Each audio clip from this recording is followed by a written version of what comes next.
So ನಮಗೆ ಅವ್ರು ಯಾವುದೇ ತರ ಬೇರೆ ಇಂಟೀರಿಯರ್ ಡಿಸೈನರ್ ಕಂಪ್ನಿ ಇರ್ತಾರ ಪದೇ ಪದೇ ಕಾಲ್ ಮಾಡೋದಾಗ್ಲಿ ಅಥವಾ ಫಾಲೋ ಅಪ್ ಮಾಡೋದಾಗ್ಲಿ ಮಾಡ್ಲಿಲ್ಲ. ಆದ್ರೆ ಅವ್ರ ಒಂದು ಏನು ಕಮಿಟ್ಮೆಂಟ್ಸ್ ತೋರಿಸಿದ್ರಲ್ಲ ವರ್ಕ್, ಅದ್ರ ಮೇಲೆ ನಾವು ಬೇಸಿಸ್ ಮೇಲೆ ಅವ್ರಿಗೆ ವರ್ಕ್ ಕೊಟ್ವಿ.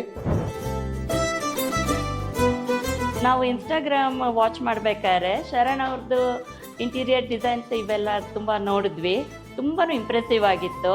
ಅದಕ್ಕೆ ನನ್ನ ತಮ್ಮ ಮನೆ ಕಟ್ಟಕ್ಕೆ ಜಸ್ಟ್ ಸ್ಟಾರ್ಟ್ ಮಾಡಿದ್ದ. ಆವಾಗ ಅವನಿಗೆ ನನ್ನ ತಮ್ಮಂಗೆ ಹೇಳಿದೆ ನಾನು, ಇಲ್ಲಿ ನೋಡು ನವೀನ, ಇವರು ಮಾಡಿರೋ ವರ್ಕ್ ಎಲ್ಲ ತುಂಬ ಚೆನ್ನಾಗಿ ಬಂದಿದೆ, ತುಂಬ ಕ್ಲಾಸಿ ಕಾಣಿಸ್ತಾ ಇದೆ, ನಿನಗೂ ಹಂಗೆ ಅನ್ಸಿದ್ರೆ ಇವ್ರನ್ನೇ ಯಾಕೆ ನಾವು ಪ್ರಿಫರ್ ಮಾಡಿ ಕಾಂಟ್ರಾಕ್ಟ್ ಕೊಡಬಾರ್ದು ಅಂತ ಹೇಳಿದೆ. ಸೊ ನಮ್ಮ ಅಕ್ಕ ಅವ್ರು ಶೇರ್ ಮಾಡಿದ್ರು ರೀಲ್ಸ್, ನಾನು ಕೂಡ ಹಂಗೆ ಬ್ಲೈಂಡ್ಲಿ ಏನು ಟ್ರಸ್ಟ್ ಮಾಡಲಿಲ್ಲ. ಅವ್ರದ್ದು ಪ್ರೀವಿಯಸ್ಲಿ ವರ್ಕ್ ಎಲ್ಲ ನೋಡಿದೆ. ಆಮೇಲೆ ನನಗೂ ಸ್ವಲ್ಪ ಇಂಟೀರಿಯರ್ಸ್ ಬಗ್ಗೆ ಐಡಿಯಾ ಇದ್ದಿದ್ದರಿಂದ ಅವ್ರದ್ದು ವರ್ಕು ಸ್ವಲ್ಪ up to market, up to standard ಅಂತು. ಸೊ ಅವ್ರು ನನಗೆ ಪ್ರತಿಯೊಂದು ಕ್ಲಾರಿಟಿ ಸಿಗೋ ತನಕನೂ ಪ್ರತಿಯೊಂದು ಇದನ್ನು ಎಫರ್ಟ್ಸ್ ಹಾಕಿ ಚೆನ್ನಾಗಿ ಎಕ್ಸ್ಪ್ಲೇನ್ ಮಾಡಿದ್ರು.